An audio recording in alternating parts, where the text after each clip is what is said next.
Hey, well, a warm welcome to you all today. It's really terrific to see you all, and special welcome to Dr. Caleb's class, Dr. Caleb Henry's class, and Dr. Katja Grosdover's class.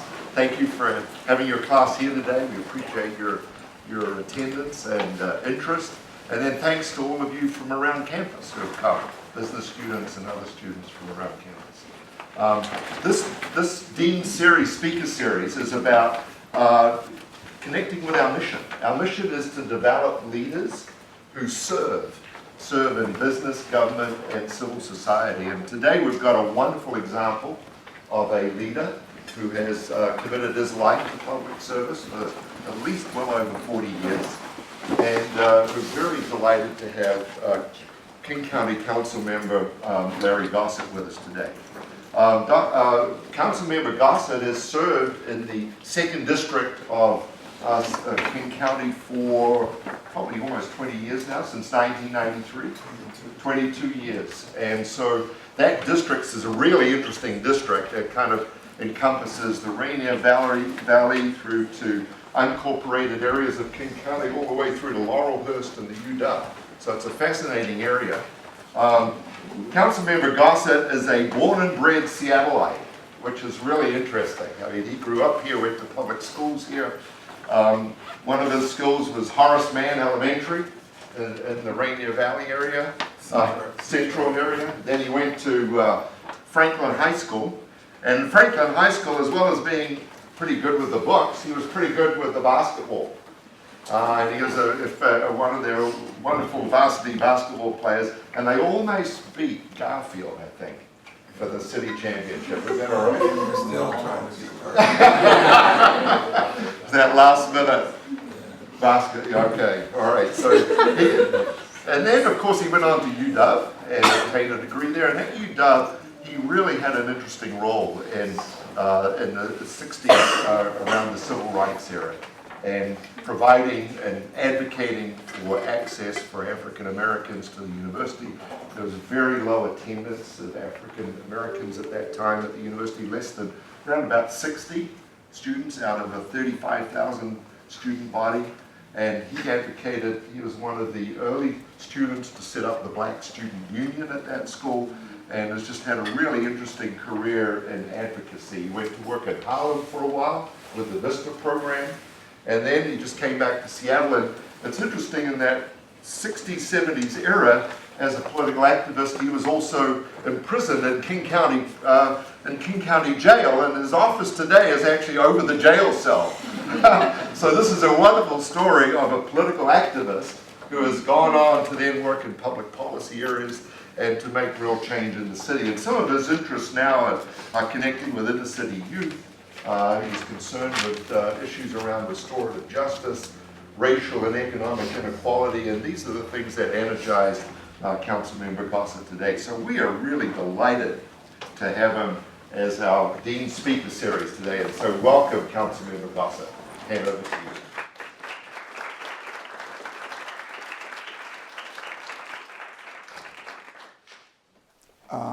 The introduction of your dean makes it very difficult to follow, because when people mention all those things, then the speaker has to be as great as or greater than the introduction. And believe me, that's not always that easy. But like he said, I've had a very active career. I am a native son. How many of you seen the movie Straight Outta Compton? Well, show of hands. Okay. Well, I like to say that I'm straight out of Seattle. And when I'm outside of Seattle, though, people say, what? Why would somebody be happy about being straight out of Seattle? But I am. I have to keep this on because of the speaker. I would like to start by just doing kind of a survey of my life in terms of being a young person, a student, an activist. I'm really happy to be a product of the 1960s and 70s. I think it's one of the great periods in world history. Actually, 1968 is probably one of the most interesting years throughout the entire world for those of us who have had the privilege of being born here on Earth. And I'll talk about that when I get to my 1968. And then I want to talk a little bit about being an elected official during these times. And then I want to open up and invite you all to dialogue and ask questions of me. And I think that will be a process that will allow you to get the most out of me having the privilege of joining you this afternoon. You dig what I'm saying? Mm-hmm. All right. I was born and raised in High Point Housing Project. Where is that? Nobody? Oh, good. Seattle? Yeah. It's a housing project in West Seattle. Still exists as part of the Seattle Housing Authority. Seattle Housing Authority has gone through some fascinating political and philosophical changes, and that it was born to be an entity to create low-income housing for poor people in the city. But when they started having problems getting government support for low-income housing, and they wanted to figure out a way of surviving, they were one of the first housing authorities in the entire country to get into soliciting funds to build moderate and market rate housing along with low-income housing. And then having the novel ideal in America of having low-income people live with moderate income, with middle and upper middle income folks. So now if you go to High Point in West Seattle, New Holly in South Seattle, Rainier Vista and Rainier Valley, and Yesla Terrace right now on the way downtown, you'll see marvelous looking homes for people. And when I've had visitors from out of town come, they said, this is part of your low income housing area. That people just can't believe it because the housing looks really nice. Now, Seattle Housing Authority, though, has been extremely challenged by advocates of housing for the poor, because when they adopted this new philosophy and went forward with it, they weren't able to build as many units as they had before. Right now, they're rebuilding all of the geographic area that has been since World War II, Yesla Terrace. And a couple years ago, 600 low-income people resided there. Today, 150 low-income people reside there. And pretty soon, there will be, 4 years down the line, there'll be 4,000 to 5,000 middle and very upper middle class people living in condos overlooking Puget Sound with beautiful views. Right now, the housing project got beautiful views, but wasn't nobody thinking about that when they first built it. It was cheap, inexpensive land when these projects were first built. So the controversy is you're displacing the poor in order to build additional housing for middle and people that can afford middle and market rate and upper income housing. And again, the entity that was born to create poor people's housing is leading the charge to build middle income folks' housing. Theoretically, that might sound all right to some people, but what it is practically meant is that there's an 80% reduction in housing for poor people in High Point, 75% reduction in low-income housing for poor people in New Holly, 70% reduction in low-income housing units for people in Rainier Valley that lived in Rainier Vista, and probably it's going to be a 90% or more reduction in housing for poor in Yesla Terrace. And Seattle Housing Authority has been in the front page and in national magazines about the innovation, but poor people haven't benefited and are benefiting even much less now than they did 20, 30, 40 years ago.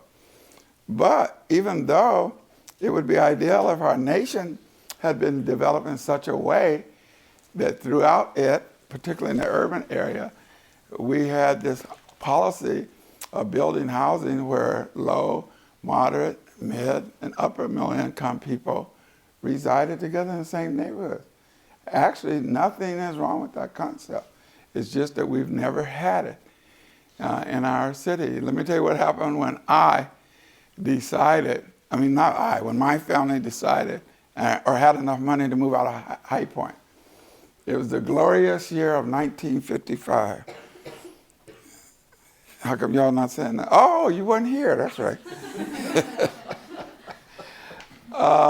My father was a janitor before that, but then he got a job as a mailman. And that's a nice, solid, blue-collar job, brother. And so he had enough income to get a house. You dig what I'm saying? So because he worked at the West Seattle Post Office and the housing project that we resided in was in West Seattle, and by then he had 6 kids. I'm the oldest of 6. He wanted to get a house, logically, in West Seattle. So he went to the realtor, and the realtor right away said, Mr. Gossett, that is not a realistic request from a Negro. That's what we were called back in '55. I don't know how many of y'all knew that. So he said that we have to show black people houses in the central area. Where is the central area? Anybody? Y'all don't know where the central area is? It's the center of Seattle. Again, pretty nice land. Right now it's going through a process called gentrification. Anybody, what does gentrification mean? Gentrification. When lower income people are displaced from their historic neighborhoods in favor of white people. Yeah, or better, higher income people. In the case of Seattle, it's mostly whites. When I lived in the central area, he mentioned that I went to Horseman Elementary School. In 1956, when my father got a house in in Central area, because we couldn't get a house in West Seattle, I transferred from High Point Elementary School to Horace Mann. Horace Mann was 98.6% black in 1955. Okay. Garfield was about 50%. And then when I graduated from high school, Garfield was about 55% black. Okay. Now it's 33% black. People can't tell that by looking at the basketball team, but that is the actual, percentage of blacks, right?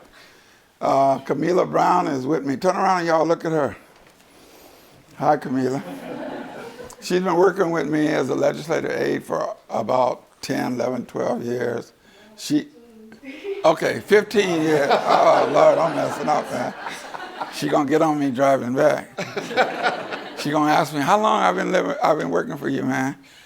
But I am gonna remember 15 because I don't want no problems.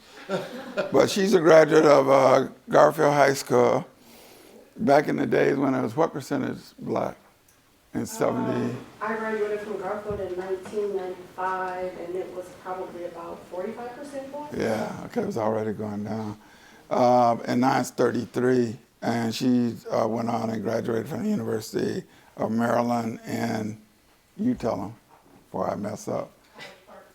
That one, that University of Maryland. But anyway, we moved into the Central area.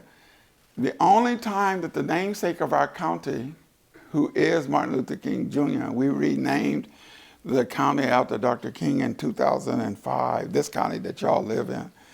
But the only time he ever visited, November 8th, those of you who are taking notes, 1961. I was a junior at Franklin High School, but I skipped to go hear him speak at Garfield High School, because I'd gone to Garfield as a sophomore before we again had enough money to get a house. And by then they were allowing black people to live on Beacon Hill, blacks and Asians to live on Beacon Hill. So we moved there and went to Franklin. He came to speak at Garfield, and he told us that the reason I'm at Garfield is because of CORE, the Congress of Racial Equality, and invited him, and the Reverend Samuel Berry McKinney, the senior pastor at Mount Zion Baptist Church, the largest black church in the city of Seattle, brother, at that time. New Beginnings is the largest today, and it's out here in South King County. And he said, I was invited out here because Seattle is now the 5th most segregated city in all the land. It was more segregated than Birmingham, Alabama, said he. St. Louis, Missouri, said he. And Houston, Texas, said he. And many, many other cities. Seattle, Washington was more segregated than those cities because 88% of all the blacks in this whole city lived in the city because of those practices that my father had. In other cities, they actually, you could look at the newspaper and they advertise Negro homes, white homes. You go downtown, it was clear, a white drinking fountain, black drinking fountain. You go in the restaurants, we don't serve Negroes, or Negroes around the back door. It was more overt. Up here in Seattle and in northern cities, it was more hidden and the racism was more subtle, but it existed. That's why in 1968, the year that I spoke of a little earlier, there were dynamic demonstrations, civil rights demonstrations, and Black Power demonstrations that had been going on during the 60s in Seattle, Washington. That's because I want to hone in the community where all of you, as well as I, have been residing. Because oftentimes, when we're talking about racial segregation, racial separatism, racial inequality in the United States of America, a lot of whites in Seattle, a lot of whites in northern cities don't think that what is being said impact their cities. And I'd like to make a case that it does and has. So in 1968, I was a junior at the University of Washington, and we did a little survey of our campus. And we found the following. He said some of it. 63 black students out of 35,000. 2 African-American professors in the humanities and arts departments. That means political science, economics, like a lot of the ones you guys had together. 600 academic counselors on the campus of the United States, on the campus of the University of Washington in Seattle, Washington, where I was a student at the time. Not one counselor of color. We, because we knew how to do research, then looked at the class offerings, because we looked at mostly just the humanities. 1,800 classes offered. Not one book used in any class written by an African American, Asian, Latino American, or Native American author. Then we delve a little deeper into the curricular offerings at the University of Washington, and we found there wasn't one article used in the School of Social Work, language arts, not language arts, they call it English out there, English, history, all these classes. Couldn't find an article. Then we went over to the music department. We said, we're going to find something here. When you talk about original music in the United States of America, you should think African American. There had never been one class in the history of the music school at the University of Washington taught about the black music experience by anybody of any color. And there certainly wasn't one black professor and instructor on the campus of the University of Washington in the music department at that particular time. So we thought we were saying something logical. We were demanding that more black and other minority students get recruited. Secondly, that there be a Black Studies program established on the campus. Third, that there be academic structure a cultural theater and a cultural center built where black and other students of color would feel comfortable. And we thought that these were very logical demands for our university to adhere to. But when we started going around, the University of Washington President Charles Odegaard and others said, y'all are moving too fast. We are an institution that believes in deliberate speed. Deliberate speed. What that mean? Somebody help me here. They wanted to move deliberately and analytically to try to figure out if, in fact, they agreed on the changes of the meeting. Nobody? They wanted to take some time. Y'all are moving too fast. That's what they were telling us.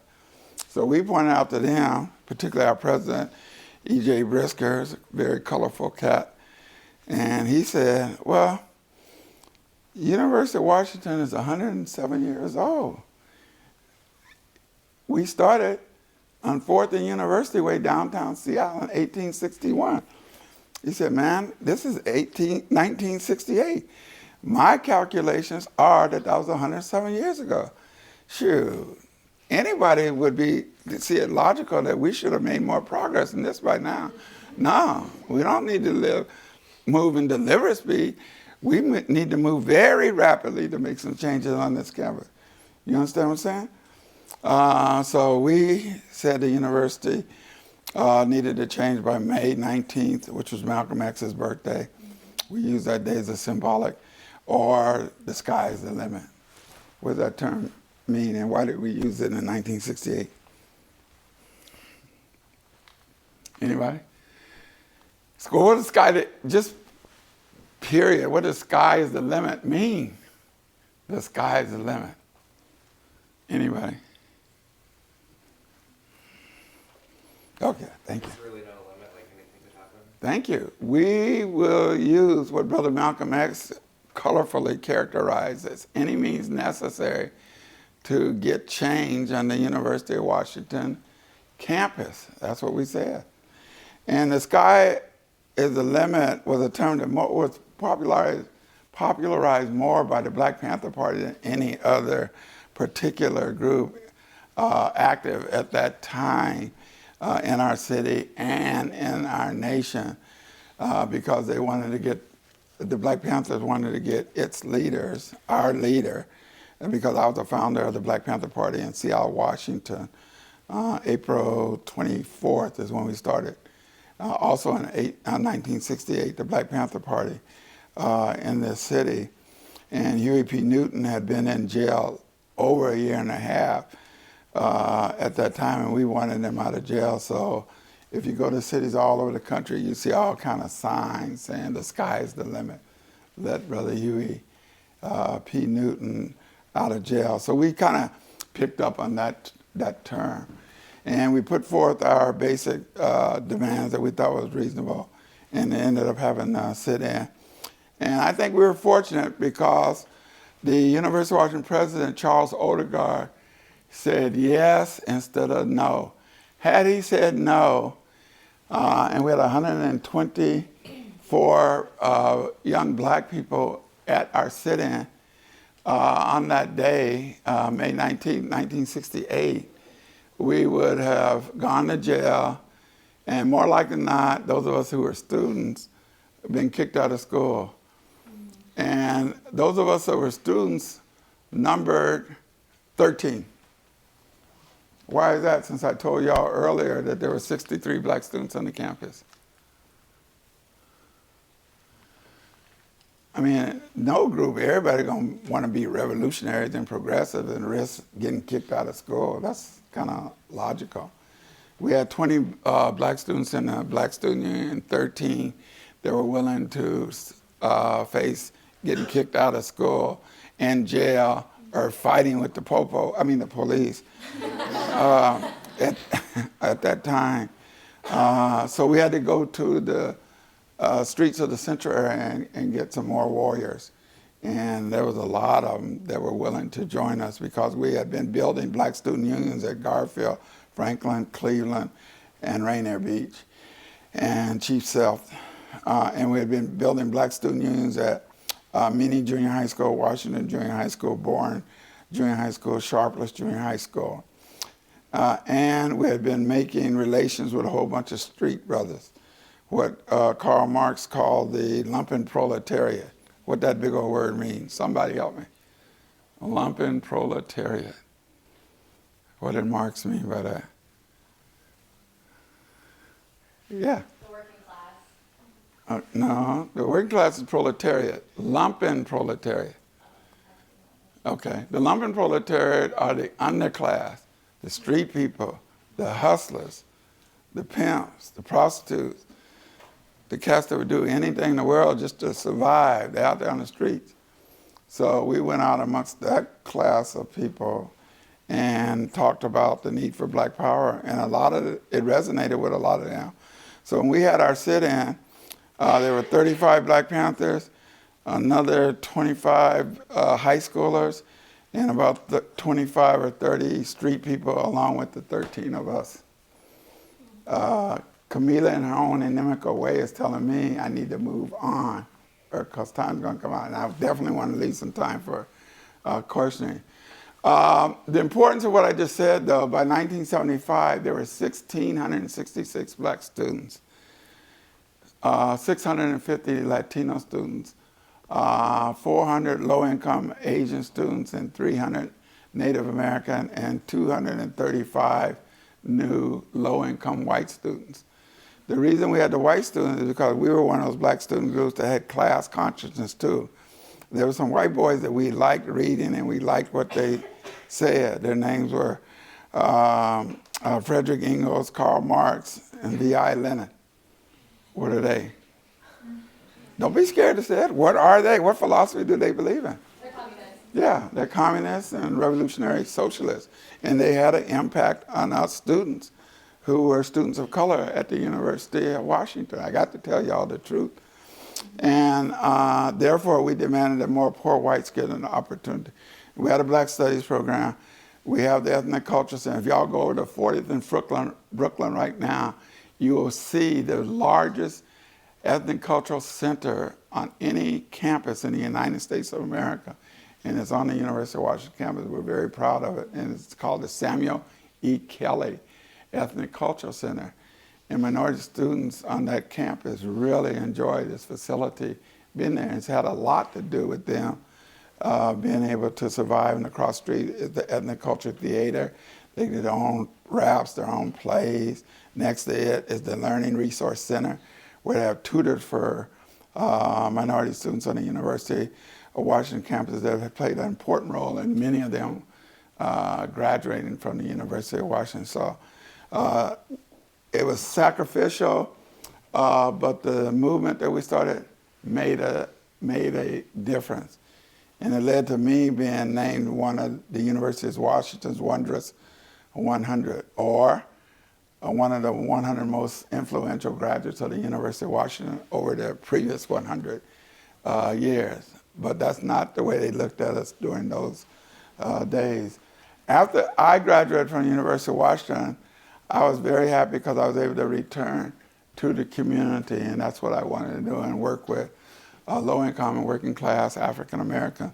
So I started working with the Central Area Motivation Program, and I stayed there until 1993, building from the grassroots up a wide variety of programs to help the poor.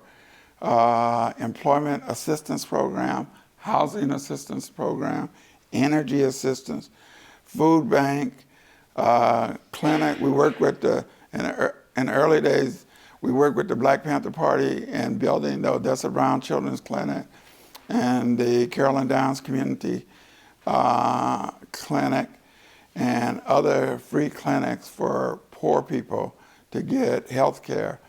Matter of fact, I don't believe that there would be a free clinic movement sponsored by our federal government today if it weren't for the fact that the Black Panthers of the 1960s and 70s were starting clinics all over the country. I do not believe that today there will be free breakfast and lunch programs in public schools all throughout our country if it wasn't for the fear that was created by the establishment of free breakfast programs by the Black Panther Party in our cities in the 1960s and 1970s. The government said we got to do something about this, but we don't want the Panthers doing anything about it. So they created all these programs that are still with us today. In the 1980s, I became interested in electoral politics because Jesse Lewis Jackson, one of the lieutenants of Reverend Dr. Martin Luther King Jr., started a movement to make himself the president of the United States of America in 1983, and it was for the 84 election.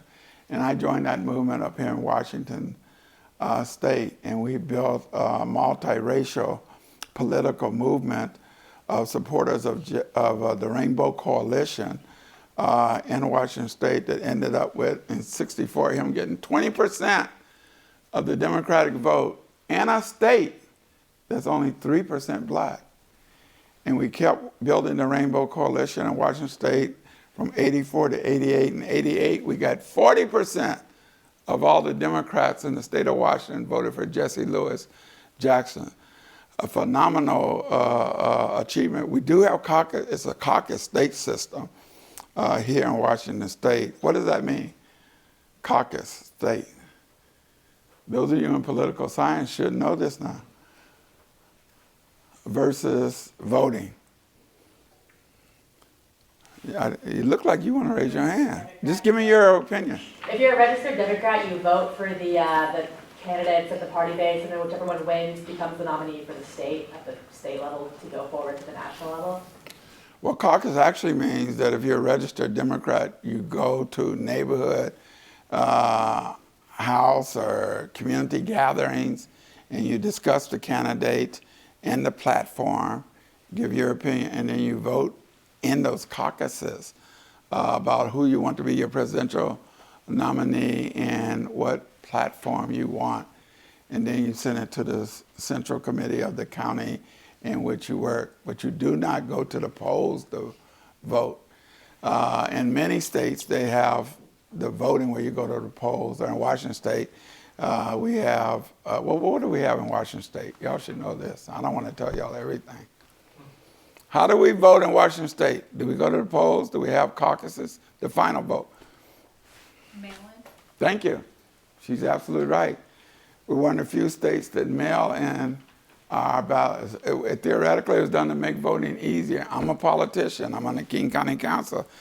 But what we've noticed, this is something for you who are political science majors to note, and that is that we have not seen a real significant difference in the percentage of people that vote by making it easy for them by mailing in the ballot. There's only a 3% difference in the number of people on average that vote in elections in Washington State now versus what it was the last year we had, where you had to go into local schools and places to vote. I don't know if because they don't have the 43 cents for a stamp or what. It has not increased the number of people voting in our state, and you can ask me questions about that if you want.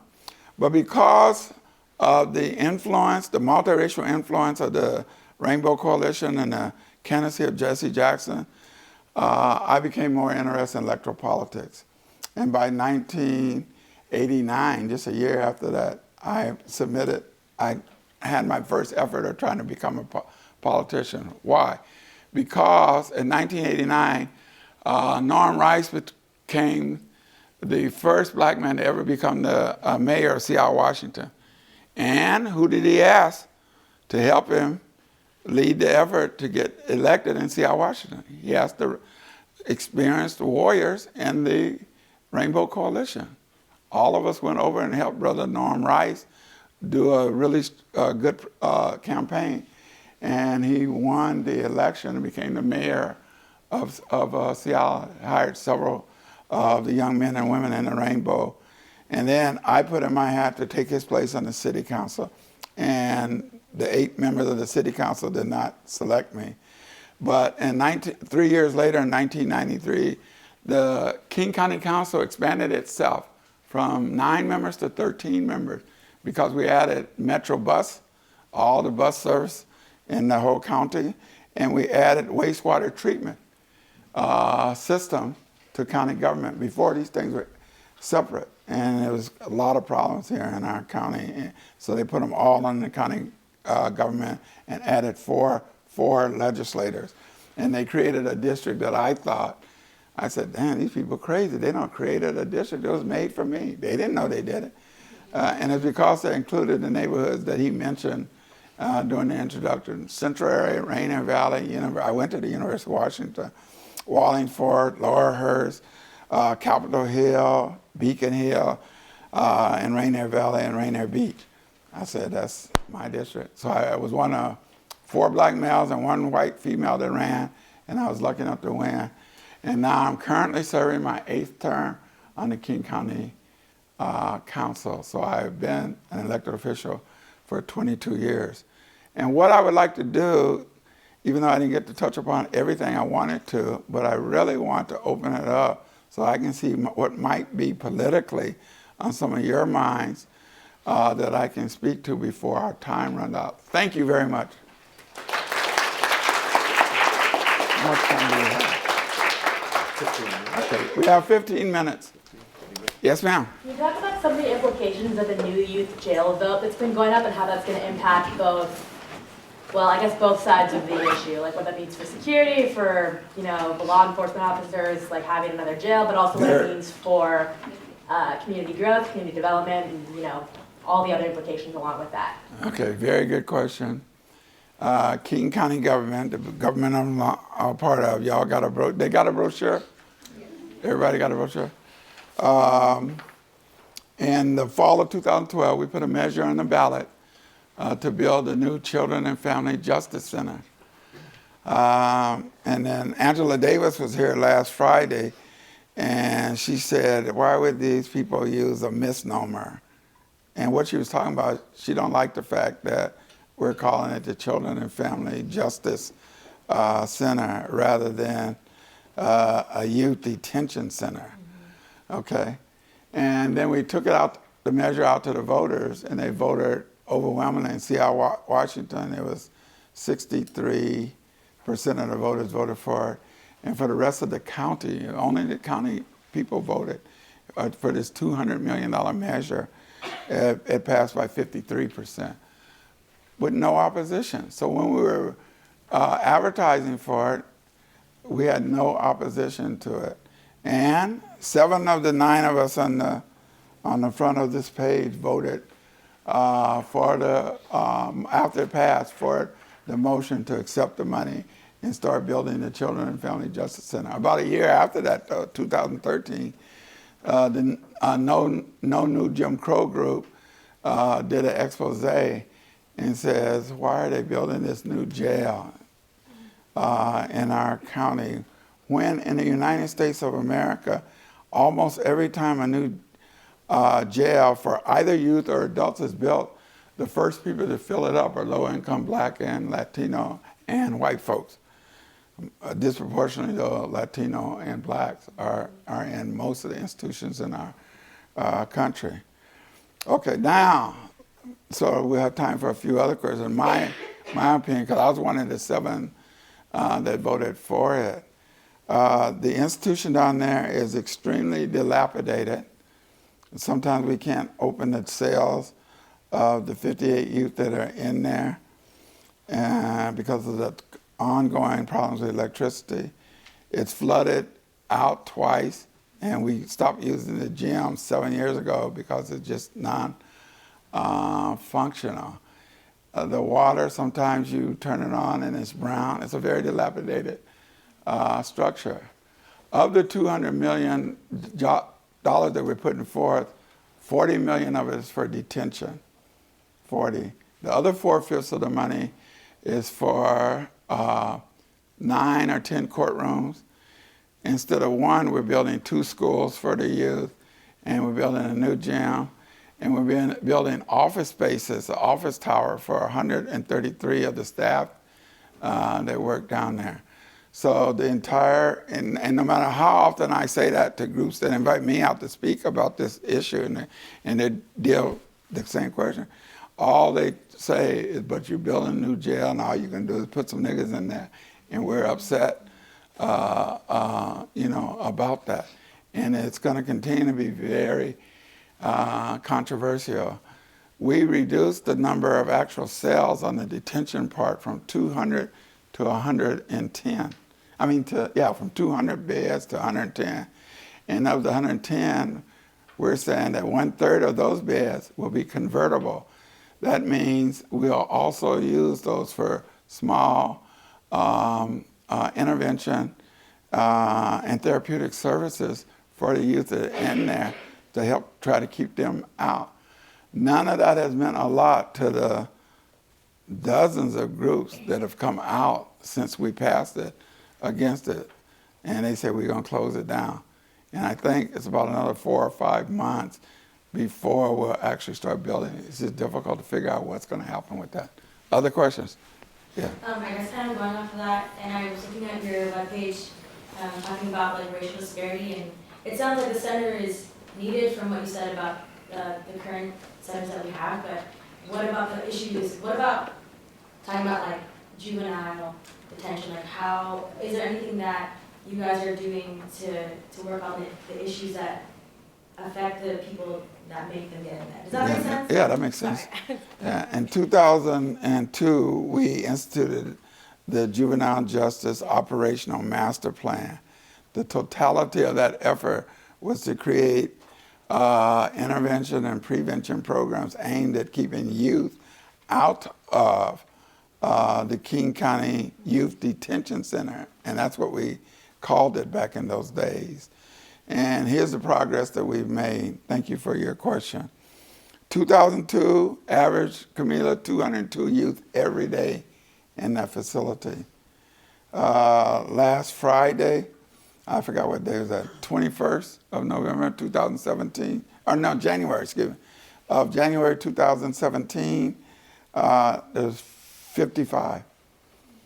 So we've had a 72% reduction. Here's the problem though, sister. In 2002, 35% of everybody in the youth center were African American. In a county that's only 6.4% African American. And today, 55% of the youth in our juvenile detention center, portion of this Children and Family Justice Center, are black, a little over 50%, but it's only 55 to 60 kids in there every day, but it's horribly still disproportionate. And I'm always the first to admit that, but it's not nearly as many youth in there as it used to be before we built these alternatives to incarceration. Couple more questions. We got 8 minutes. Can you talk a little bit more about the efforts for restorative justice in King County and kind of some works towards that issue? Okay. I was just talking to your dean about that because one of his friends has worked on restorative justice in New Zealand. New Zealand is seen as one of the foundational places for restorative justice programming in the international community. That is happening a little bit, I have to be truthful with you, in our facility right now. And it's happening a little bit in our public schools. I think Garfield is trying to do a little something around restorative justice because the suspension and expulsion rate of African Americans in the Seattle public schools is horrific. Again, 10% of all the, 15% of all the youth in Seattle public schools are black, but they're like 50, 60, 70% of those that are either suspended or expelled. And that becomes a treadmill from public school to jail. And we call it what, Camila? Yeah, school to prison pipeline. It's a very serious problem that we're having. So some schools, to answer your question, some places having it is a concept that I personally support, but we have to figure out ways of making it culturally relevant, where the kids that are disproportionately in there understand it. You gotta I mean, you got to make it relevant to the youth. The other day, the first job that I got once I graduated from the University of Washington and was a teacher was at the Soul Academy. It was an alternative school for school dropouts. And the first year that we existed, we improved the computation skills, the reading skills, and the writing skills of our students taken as a whole. We only had 37 students, but they're all, no public school said they wanted these Negroes back in there. But we improved it on average 2 years during that 1 year that we was with them. Because we showed love. We used materials, reading materials that they could relate to that came from their culture. Like Before the Mayflower was our history book by Lerone Bennett Jr., who was a long-time writer for the Ebony magazine, but a great historian in his own right. We used Iceberg, the book written by Iceberg Slim called Pimp, because these were street brothers. These were lumpen proletariat brothers. For the most part, we started where they were at, and then we conjugated the sentences, developed the vocabulary. We had Don L. Lee and Sonia Sanchez as the artists, as the poets that they read, and said, why don't y'all try to write a little something? And they came up with some brilliant spoken word and raps. And this was in 69 and 70. And so I know that we can make, and you don't have to be black. You just got to show love and be willing to be culturally relevant. A lot of people, when we first were organized on the University of Washington campus, the professor said, how are we going to teach black history when it doesn't exist? That's how arrogant they were, because they never had any information. And they said, it's just not the real McCoy. He made a mistake. What's the real McCoy, the concept? Where does it come from? Anybody?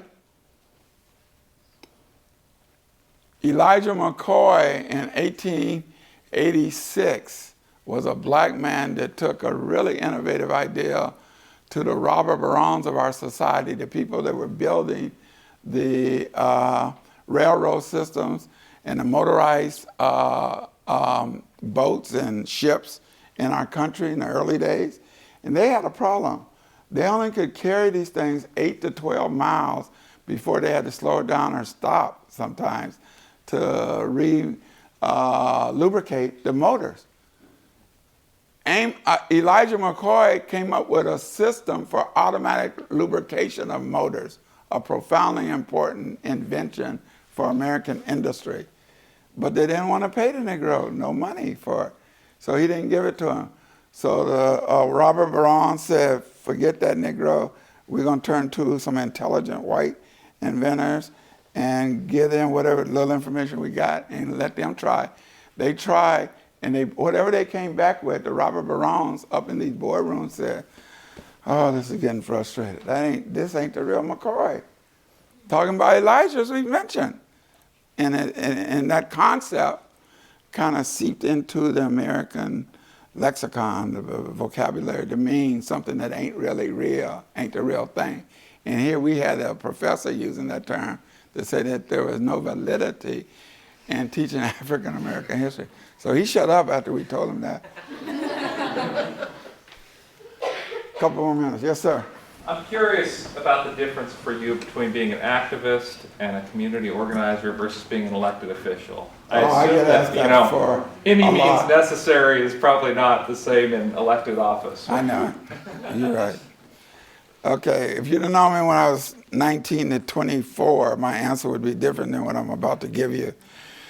You know, because I said, man, come on, man. I ain't going to become no jive-ass bourgeois politician. Are y'all crazy? I'm talking about the need for revolutionary change in America. And Charles Carroll was the prosecuting attorney in King County at that time. And he was always on TV talking about Larry Gossett and Aaron Dixon.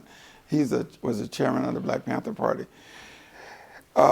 He said, I can't figure out why these outside agitators keep coming to our city trying to influence our Negroes. What's wrong with that sentence? Y'all see anything wrong with that sentence? You were from Seattle. No, but that's not really what I'm getting at. I'm more getting at the prosecutor, what the prosecutor said. Yeah, that's it. How are we as Negroes? I thought slavery ended in about 1863. No, did it not? And we got this mentality that a prosecutor still see us who are blacks, and he said, ain't nowhere in the world our blacks would think anything is critically wrong with living in Seattle, and I already gave y'all these statistics. That was his thinking. And then when I became one of the first activists in Seattle, Washington in 1977 to get through the Freedom of Information Act and our tremendous effort against government spying, get my FBI files and my Seattle files back, it was just crazy the kind of stuff that they had in there. Follow me to meetings, follow me to my girlfriend's. How is it purposeful to go to my girlfriend's house trying to figure out what I'm talking to her about? But the point is that they had as my modus operandi, advocate of third world causes. And I was. But how is it illegal to advocate that blacks, Asians, Latin Americans, Native Americans work together? They didn't see a contradiction in that, the white power structure in our community. And it's still a problem today. I've been to 2 meetings with the Seattle Police and the local FBI and the King County Sheriff. And in all 3 meetings, they're considering putting everybody they can identify that are involved in the Black Lives Matter movement on a terror list. Because a lot of whites have called them and said these are terrorists. Because they don't understand what I'm talking to y'all about, the history of our country. We used to go in classes that were teaching colonial history, and we used shock and awe, but we were trying to make a point. What's shock and awe? Anybody know what that is? It's stuff that we knew would kind of upset people, but we felt it needed to be said to shock them into thinking about what we're saying, okay? So we come into a class dealing with colonial history. We said George Washington and Thomas Jefferson might be y'all's forefathers, but they're much more likely to have been our daddy. They thought we was crazy, but if you read historically, Thomas Jefferson, when he died, had 101 slaves on his plantation. George Washington had 98 when he died, so that means these slaves working for his ass all during while he was here. Any historians, it's hard to know how many kids somebody got when they creeping. Come on, man. But white plantation owners saw black women as their property. They didn't see it as creeping. So they just take the sex, and they didn't write down that that's my child. So that was a problem. I'm gonna end by saying that on Thomas Jefferson, though, there's been DNA tests in the last 10 years that show that many of the children of Sally Hemings who have descended were chromosomally his children. She was a black slave that was with him a long time. The more important thing is that had we lived during that time, we'd have done work for these cats all day, no matter how bright we were. And money from the work that we did would go to him. And he was much more interested in that than freeing us. So, but everybody should have that kind of information so you can make more intelligent decisions about the nature of race and race relations in this country and what we want with the future. And this buffoon that just started as president, Donald Trump, is going to be really quite challenging because he really doesn't get it. Thank you very much for inviting me.